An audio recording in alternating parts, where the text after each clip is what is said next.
दोस्तों आपको बताने वाला हूं जो मॉडल पेपर सेट 4 है उसके बारे में, क्योंकि मैंने दोस्तों model paper set 1, set 2, set 3 का वीडियो मैंने डाल दिया। उसके बाद आपको बताने वाला हूं मॉडल पेपर 4 के जितने भी क्वेश्चन है उनके सॉल्यूशंस, उनके जो समाधान है उसको बताने वाला हूं। आप देख सकते हो मॉडल प्रश्न पत्र, इसके जो टोटल मार्क्स है कितने हैं, 40 मार्क्स है, ठीक है। उसके बाद आपको ये जो समय है कितना लगेगा, 1 घंटा 30 मिनट आपको समय दिया जाएगा, ठीक है दोस्तों। तो चलिए दोस्तों ज्यादा वक्त ना लेते हुए शुरुआत करेंगे। पहला क्वेश्चन क्या कह रहा है कि अर्नस्ट रेनन कौन थे।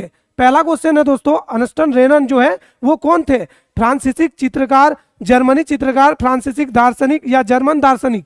तो आपका राइट आंसर होने वाला है ऑप्शन नंबर बी, फ्रांसीसी दार्शनिक थे। क्या थे, फ्रांसीसी दार्शनिक, ठीक है। नेक्स्ट, जब फ्रांस सीखता है तो बाकी यूरोप के सर्दी जुकाम, बाकी यूरोप के देशों को भी सर्दी जुकाम होता है। ये क्वेश्चन दोस्तों रिपीटेड है, सेट 1 में भी या सेट 2 में भी ये क्वेश्चन पूछा गया है, ठीक है। तो इसका राइट आंसर होने वाला क्या है, ऑप्शन नंबर बी, मेटरनिक। क्या दोस्तों, मेटरनिक। नेक्स्ट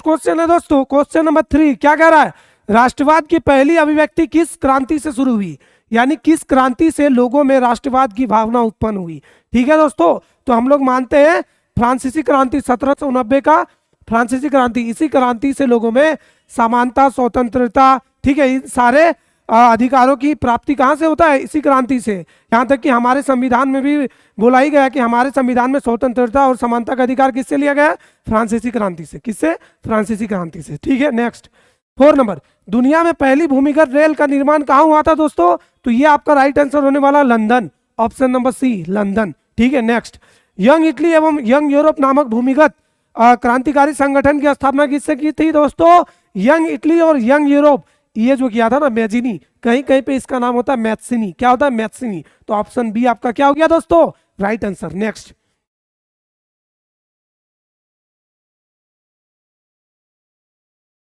क्वेश्चन क्या है दोस्तों, क्वेश्चन नंबर 6। ये क्वेश्चन क्या कह रहा है कि महात्मा गांधी ने असहयोग आंदोलन वापस लेने का फैसला कब किया, फरवरी 1922। क्या हुआ था, क्यों वापस लिया, आप लोग को पता होगा ना, चोरा चोरी कांड। क्या हुआ था उस समय, चोरा चोरी कांड, चोरा चोरी, ठीक है। चोरा चोरी कांड के बाद महात्मा गांधी ने असहयोग आंदोलन को क्या कर लिया, वापस ले लिया। यह घटना कब हुआ, 1922 फरवरी को, ठीक है। नेक्स्ट, भारतीय वाणिज्य एवं उद्योग परिसंघ FICCI की स्थापना कब हुई, 1926, 1927, 1928, 1929, कब हुई बताइए आप लोग, कब हुई, कब हुई, 1927 को। कब हुई, 1927 को, ठीक है दोस्तों। नेक्स्ट, खिलाफत आंदोलन के प्रमुख नेता कौन थे, खिलाफत आंदोलन के जो प्रमुख नेता थे कौन थे, मोहम्मद अली एवं शौकत अली, ठीक है। आपका ऑप्शन नंबर बी क्या हो गया, राइट आंसर, ठीक है। नेक्स्ट, नेपोलियन युद्धों के दौरान हुए बदलाव को खत्म करना किस संधि का उद्देश्य था, बताइए। जो नेपोलियन ने जो बदलाव किया था उन सारे बदलाव को किस संधि ने खत्म करने का उद्देश्य से उस संधि को किया गया, वियना की संधि।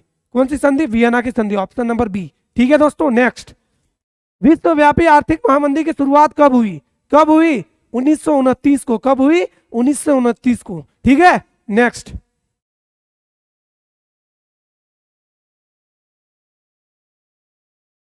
दोस्तों क्या है, निम्न में से किसी देश में एकात्मक शासन व्यवस्था है, बताइए। यह 4 देश है, आपको बताना कि एकात्मक शासन व्यवस्था किसमें है। भारत में तो क्या है, सरकार का 3 स्तर है, ठीक है। और स्विट्जरलैंड, संयुक्त अरब अमेरिका, श्रीलंका। तो राइट आंसर क्या होगा, श्रीलंका, ऑप्शन नंबर डी, ठीक है। यहाँ पे एकात्मक सरकार की व्यवस्था है, ठीक है। नेक्स्ट, निम्नलिखित में से कौन सुमेलित है, यहाँ पे बताना है कि यहाँ पे अनुसूचियां दिया है, सूची दिया है और आपको उनके विषय दिया है, तो कौन सही सुमेलित है। आपका ऑप्शन नंबर सी क्या कह रहा है, वन, विवाह, उत्तराधिकार और शिक्षा। इसी पे और एक क्वेश्चन बन चुका है, ठीक है दोस्तों, सेट 2 या 1 में होगा, ठीक है। तो आपका राइट आंसर क्या होगा, ऑप्शन नंबर सी, ठीक है। नेक्स्ट, अमेरिका में नागरिक अधिकार आंदोलन 1954 और 1958 किसके द्वारा चलाया गया, किसके द्वारा, Martin Luther king, option number D आपका राइट आंसर, ठीक है। नेक्स्ट, अश्वेत शक्ति आंदोलन कब हुआ, बताइए। अश्वेत शक्ति आंदोलन कब हुआ, 1960 से 1965, 1980, 82, 1960, 61, 1966, 1975, बताइए दोस्तों कब हुआ, बताइए कब हुआ। ये हुआ 1966 से 1975, कब हुआ, 1966 से 1975, ऑप्शन डी आपका राइट आंसर। नेक्स्ट,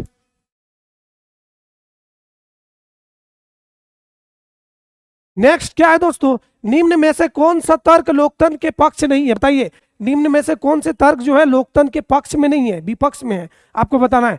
लोकतंत्र में लोग स्वतंत्रता और समानता का अनुभव करते हैं, सही है, ये तो पक्ष में है। नेक्स्ट, लोकतंत्र में दूसरे की तुलना में विवादों को बेहतर ढंग से किया जाता है, क्या है, लोकतंत्र में दूसरे की तुलना में विवादों को बेहतर ढंग से हल किया जाता है, ठीक है। लोकतंत्र में लोगों के प्रति अधिक जिम्मेवार होता है, ये भी पक्ष में है। लोकतांत्रिक देश अन्य की तुलना में अधिक समृद्ध होते हैं, ठीक है, ये बात नहीं है कि लोकतंत्र है तो ही वो समृद्ध है, ठीक है। तो आपका विपक्ष में कौन सा है, ऑप्शन नंबर डी, ठीक है, ऑप्शन डी आपका राइट आंसर हो गया। नेक्स्ट, लोगों को राजनीतिक सुधार लागू करने में सशक्त बनाने वाला कौन सा अधिनियम श्रेष्ठतम है, बताइए। मतलब कहा जा रहा है कि लोगों को राजनीतिक में सुधार करने के लिए इनमें से कौन सा अधिनियम सर्वश्रेष्ठ, मतलब सर्वश्रेष्ठ है, ठीक है। सूचना का अधिकार, स्वतंत्रता का अधिकार, शिक्षा का अधिकार और स्वतंत्रता पूर्वक आवागमन का अधिकार। तो राइट आंसर क्या होगा, सूचना का अधिकार, क्योंकि राजनीतिक क्षेत्र में कोई भी काम होता तो आपको जानने का अधिकार है, क्योंकि आपके पास क्या है, राइट टू इंफॉर्मेशन। सूचना का अधिकार के तहत आप सारे राजनीतिक से संबंधित, सरकार से संबंधित जितने भी कार्य है आपको जानने का अधिकार है, बशर्ते आपके पास समय होना चाहिए। आपके पास टिकटॉक छोड़ने के बाद आपके पास समय होना चाहिए, यूट्यूब में रील्स बनाने के बाद समय होना चाहिए, तभी आप भारत के सभी जितने भी चीजें उनको जानने के लिए समय निकाल सकते हो, और ये आप निकाल सकते हो सूचना के अधिकार से, ठीक है। नेक्स्ट, क्वेश्चन नंबर 17 क्या कह रहा है दोस्तों, कि इस समय निम्न में से किस प्रकार की सरकार बेहतर मानी जाती है, बताइए। अभी प्रेजेंट टाइम में, वर्तमान समय में किस प्रकार के सरकार को सबसे मस्त माना जाता है, लोकतंत्र। किस सरकार को, लोकतंत्र, option number C right answer, ठीक है। क्वेश्चन नंबर 18, उन समूहों का क्या कहते हैं जो सरकारी नीतियों को प्रभावित करने का प्रयास करते हैं, बताइए। अभी हाल ही में आप लोगों ने 2022 में देखा होगा कि जो किसान है, पंजाब और हरियाणा के किसान बहुत ज्यादा कृषि बिल को लेकर क्या किए, बहुत ज्यादा अनशन, उन लोगों ने बहुत ज्यादा रोड जाम कर दिया। तो वो एक किस प्रकार के ग्रुप कहलाए, दबाव समूह। किस प्रकार का, दबाव समूह। दबाव समूह का क्या काम होता है, सरकार को प्रभावित करना, उनके नीतियों को प्रभावित करना और उनसे जबरदस्ती काम करवाना, ठीक है, उनको जबरदस्ती क्या करना, काम करवाना। तो आपका right answer B. Question number 19 क्या है, लोकतांत्रिक व्यवस्थाओं के संदर्भ में कौन सा विचार सही है, लोकतांत्रिक व्यवस्था ने सफलतापूर्वक है, बताइए। यहाँ पे लोकतांत्रिक व्यवस्था के संदर्भ में कौन सा विचार सही है, लोकतांत्रिक व्यवस्था में सफलतापूर्वक है, बताइए कौन सा। लोगों के बीच टकराव को समाप्त कर दिया, ठीक है, सही बात है, लोगों के बीच टकराव को समाप्त कर दिया लोकतंत्र ने। लोगों के बीच आर्थिक असमानताओं को समाप्त कर दिया, ये थोड़ा गड़बड़ है, ठीक है। राजनीतिक गैर बराबरी के विचार को समाप्त कर दिया। हाशिए के समूह को कैसा व्यवहार हो इस बारे में भी मतभेद मिटा दिया, ये ठीक है। डी ठीक है, ए ठीक है, बी क्या बोल रहा, लोगों के बीच आर्थिक असमानताओं को समाप्त कर दिया, राजनीतिक और बराबरी के विचार को समाप्त कर दिया, ठीक है, ये भी सही है। तो आपका राइट आंसर क्या होने वाला, बी, ठीक है। क्या कह रहा, लोकतांत्रिक व्यवस्था के संदर्भ में कौन सा विचार सही है, ठीक है। तो जो सही विचार है, लोकतांत्रिक, लोगों के बीच असमानताओं को समाप्त कर दिया, ठीक है, ये। चलिए नेक्स्ट, क्वेश्चन नंबर 20 क्या कह रहा है कि भारत में कितने राज्य और केंद्र शासित प्रदेश है, बताइए। अभी तक बहुत बच्चों को पता नहीं होगा, अभी तक बहुत बच्चे क्लास में अगर पूछा जाता है कि भारत में कितने राज्य है, तुरंत बोल देते हैं 29 राज्य। भाई थोड़ा पता तो कर लो कितने राज्य हैं, कितने राज्य हैं, 28 राज्य और 8 केंद्र शासित प्रदेश है। 29 राज्य था, तेलंगाना जब बना तो 29 राज्य बना, लेकिन 2019 में ही क्या हो गया, जम्मू कश्मीर जो 370 हटा दिया गया, जम्मू कश्मीर को हटा दिया, ठीक है, वो पूर्ण राज्य में नहीं रहा। तो टोटल कितना राज्य हो गया, 28 राज्य और 8 केंद्र शासित प्रदेश, ठीक है। नेक्स्ट 21 क्वेश्चन, भारत के उत्तरी मैदान किस प्रकार की मृदा से बना है, आप लोगों को पता होगा भारत की उत्तरी मैदान, ठीक है, ये है भारत का उत्तरी मैदान, ठीक है। ये किस मृदा से बना हुआ है, जलोढ़ मृदा से। किस मृदा से, जलोढ़ मृदा से। और आप लोग पढ़ चुके हैं कि जलोढ़ मृदा कितने प्रकार के होते हैं, 2 प्रकार के। नए जलोढ़ को क्या बोलते हैं, खादर, और पुराने जलोढ़ को क्या कहते हैं, बांगर, ठीक है। चलिए नेक्स्ट, भारतीय वन संरक्षण अधिनियम किस वर्ष पारित हुआ, 1972 में। कब, 1972 में, ऑप्शन नंबर बी आपका राइट आंसर। नेक्स्ट, हिमालय अब जिससे टक्सोल नामक पदार्थ निकलता है, बताइए ये किस बीमारी के लिए है, कैंसर।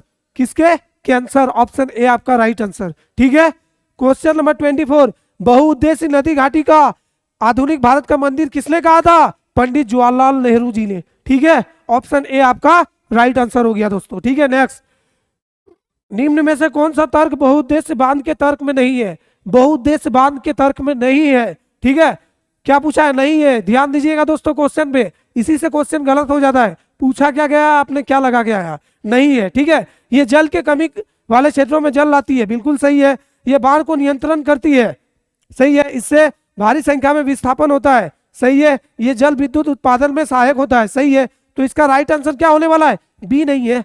बाढ़ को नियंत्रित नहीं करता है। अगर मान लीजिए हम बहुत ज्यादा डैम बना दें नदी की जो मुख्य धारा उसको रोकने के लिए, तो पानी क्या होगा? आसपास में फैलेगा, और आसपास में फैल जाने, मान लीजिए ये नदी है, ठीक है, और यहाँ पे मैंने बांध बना दिया, तो इस आसपास में क्या होगा? जल ही जल होगा। तो जल होने से क्या होगा? सामने विस्थापन भी होगा। विस्थापन होगा कि नहीं होगा? क्योंकि आसपास में जितने भी गांव होंगे पानी से डूब जाएंगे, वो चले जाएंगे। ठीक है, दूसरा क्या? बाढ़ का नियंत्रण करती नहीं। बाढ़ तो बढ़ गया, ठीक है, बाढ़ तो बढ़ गया ना। पानी को जैसे नदी के मुख्य धारा को रोके तो क्या हुआ? पानी बढ़ गया, तो इन सारे क्षेत्रों में क्या फैल गया? बाढ़ फैल गया। ठीक है, उसके बाद क्या हो रहा है? इससे भारी संख्या में विस्थापन होता है, बिल्कुल होता है। ये जल विद्युत उत्पादन में सहायक है, बिल्कुल सहायक है। तो ये किस चीज में सहायक नहीं है? ये बाढ़ का नियंत्रण नहीं करती है, ठीक है, बल्कि बाढ़ लाती है। क्या लाती है? बाढ़ लाती है। ठीक है, नेक्स्ट,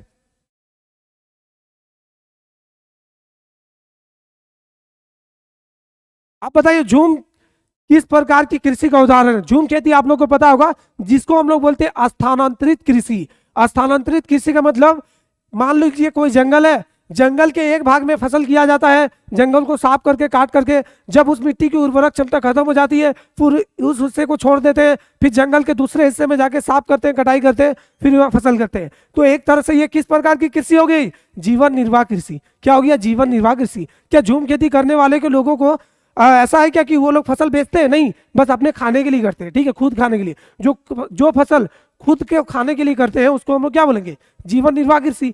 तो झूम खेती क्या है? जीवन निर्वाह कृषि है। ठीक है, नेक्स्ट, ऑप्शन सी आपका राइट आंसर हो गया 26 का। नेक्स्ट, HBJ पाइपलाइन की कुल लंबाई कितनी है? देखिए दोस्तों, इसकी जो कुल लंबाई है ना 1750 है किलोमीटर। कितना? 1750 किलोमीटर। लेकिन यहाँ पे दिया है ऑप्शन बी 1700 किलोमीटर, तो इसका कुल लंबाई कितना है? 1750। ठीक है दोस्तों, कितना लंबाई है? 1750 किलोमीटर, लेकिन ऑप्शन में क्या है? 1700 किलोमीटर। ठीक है, चलिए नेक्स्ट, निम्न में से किस उद्योग को आधारभूत उद्योग कहा जाता है? बताइए, आधारभूत उद्योग का मतलब क्या है? कि उस उद्योग के बिना कोई और उद्योग नहीं लग सकता। जैसे लोहा और इस्पात उद्योग, आप चले जाइए कहीं भी दुनिया के किसी भी उद्योग में, आपको लोहे के सामान मिल ही जाएगा। वहां पे जो भी बनता है वो मशीन से बनता है, और वो मशीन किससे बना है? लोहा इस्पात से। तो आपका राइट आंसर क्या होगा? Option number A, right answer. ठीक है, नेक्स्ट दोस्तों, 29 क्वेश्चन क्या कह रहा है? कि मैनचेस्टर ऑफ इंडिया कहा जाता है किसे? अहमदाबाद को। किसे? अहमदाबाद को। अहमदाबाद को। यहाँ पे क्या होता है? बहुत ही ज्यादा टेक्सटाइल इंडस्ट्री है। इस टाइप का इंडस्ट्री है टेक्सटाइल, ठीक है, कपड़ों का उद्योग। ठीक है, तो इस क्षेत्र को हम लोग बोलते हैं मैनचेस्टर। ठीक है, नेक्स्ट, सीमा सड़क संगठन BRO की स्थापना कब हुई थी? दोस्तों ऑप्शन नंबर बी 1960। कब हुआ था? 1960, 1960 को। ठीक है, क्वेश्चन नंबर 31, एक वस्तु का अधिकांशतः प्राकृतिक प्रक्रिया से उत्पादन क्षेत्र की गतिविधि। बताइए, ऐसा कौन सा वस्तु है जो प्राकृतिक चीजों से उत्पादन होता है? जैसे हवा है, पानी है, धूप है, तो ये इससे क्या बनता है? क्या बनता है? कृषि। कृषि मतलब इसमें धान होता है, आम होता है, जो भी फसलें होती है, तो वो किसमें आता है? कृषि। प्राथमिक क्षेत्र में। किसमें आता है? प्राथमिक क्षेत्र में। आपका ऑप्शन नंबर ए क्या हो गया? Right answer. ठीक है दोस्तों, नेक्स्ट 32 क्या कह रहा है? कौन सा क्षेत्र भारत में सबसे बड़े रोजगार उत्पादन का क्षेत्र है? बताइए, कौन सा क्षेत्र है जो भारत में रोजगार का सबसे बड़ा उत्पादन क्षेत्र है? तृतीयक क्षेत्र। कौन सा क्षेत्र है? तृतीयक, यानी सेवा क्षेत्र। इसको हम लोग क्या बोलते हैं? सेवा क्षेत्र। ठीक है, आप अभी पढ़ रहे हो, क्यों पढ़ रहे हो? आपको जॉब चाहिए। जॉब कौन से सेक्टर में आता है? सेवा क्षेत्र में। और सेवा क्षेत्र किस में आता है? तृतीयक क्षेत्र में। किसमें? तृतीयक क्षेत्र में। ठीक है दोस्तों, चलिए आगे बढ़ेंगे।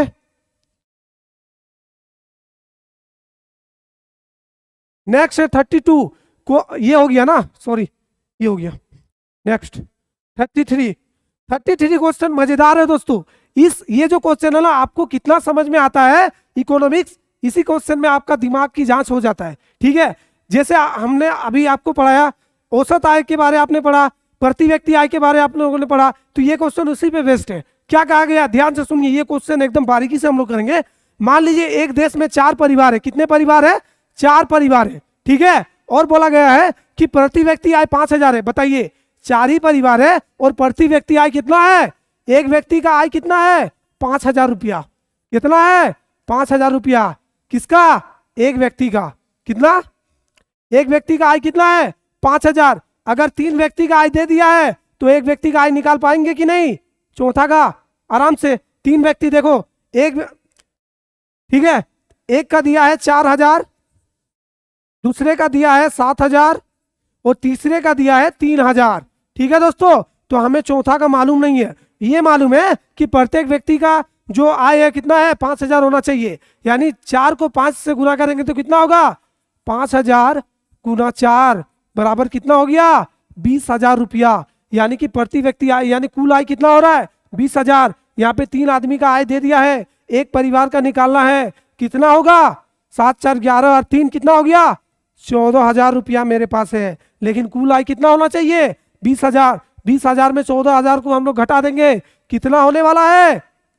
बताइए दोस्तों, कितना बचा? मात्र 6,000। तो जो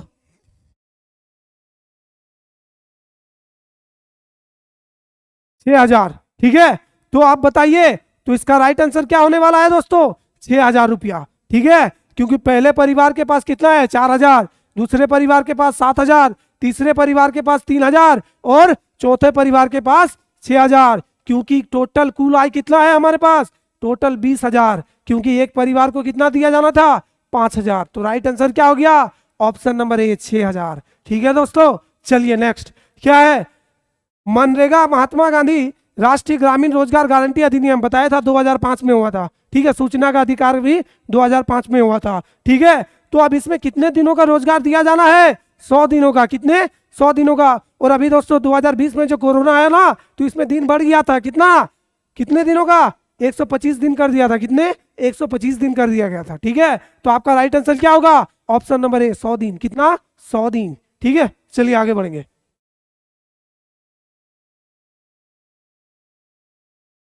आप बताइए, ऋण की शर्तों में कौन शामिल है? बताइए, ऋण की शर्तों में कौन शामिल है दोस्तों? कौन शामिल है? ब्याज दर, ऋण आधार और ऋण की राशि। बताइए, तो सभी शामिल है। कौन शामिल है? सभी शामिल है। ठीक है, ऑप्शन डी। नेक्स्ट 36 क्या करा? वैश्वीकरण ने जीवन स्तर के सुधार में सहायता पहुंचाई। वैश्वीकरण का मतलब क्या होता है दोस्तों? अपने अर्थव्यवस्था को दुनिया के बाकी देशों की अर्थव्यवस्था से जोड़ना ही क्या कहलाता है? वैश्वीकरण। भारत में वैश्वीकरण कब आया? 1991 को। कब आया? 1991 को। 10 क्लास में थोड़ी सी दी गई है वैश्वीकरण, 11 क्लास की एनसीईआरटी में वैश्वीकरण को एकदम डीपली से समझाया गया है दोस्तों। ठीक है, तो आपको जानना है कि भारत में वैश्वीकरण कब आया? 1991 को। इससे किसके किसको फायदा हुआ? सभी लोगों को, विकासशील देशों के श्रमिकों को, विकसित देशों के लोगों को, इनमें से कोई नहीं। तो दोस्तों इसमें जो सबसे ज्यादा विकासशील देशों के श्रमिकों को तो हुआ ही, क्योंकि वैश्वीकरण नहीं हमारे यहाँ पे क्या किया? जितने भी औद्योगिक क्षेत्र हो गया, जितने भी लोग हो गए, सबको क्या पहुंचा दिया? फायदा पहुंचा दिया। तो एक तरह से इसका राइट आंसर हम लोग यही बोलेंगे, सभी प्रकार के लोगों को। क्या दोस्तों? सभी प्रकार के लोगों को। ठीक है, नेक्स्ट 37 राष्ट्रीय उपभोक्ता दिवस मनाया जाता है। कब मनाया जाता है? 24 दिसंबर को। कब मनाया जाता है? 24 दिसंबर को। ऑप्शन नंबर बी आपका क्या हो गया? Right answer. ठीक है, नेक्स्ट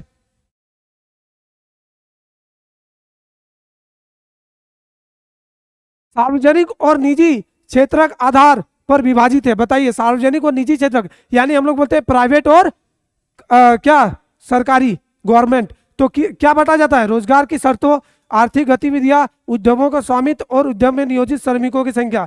क्या बताया जाता है? ऑप्शन नंबर सी, उद्यमों का स्वामित्व। बोलते हैं ना कि रेलवे प्राइवेट हो गया, क्या उद्यमों का स्वामित्व ही है? तो रेलवे सेना जो है सरकारी है, गवर्नमेंट है, तो ये क्या हो गया?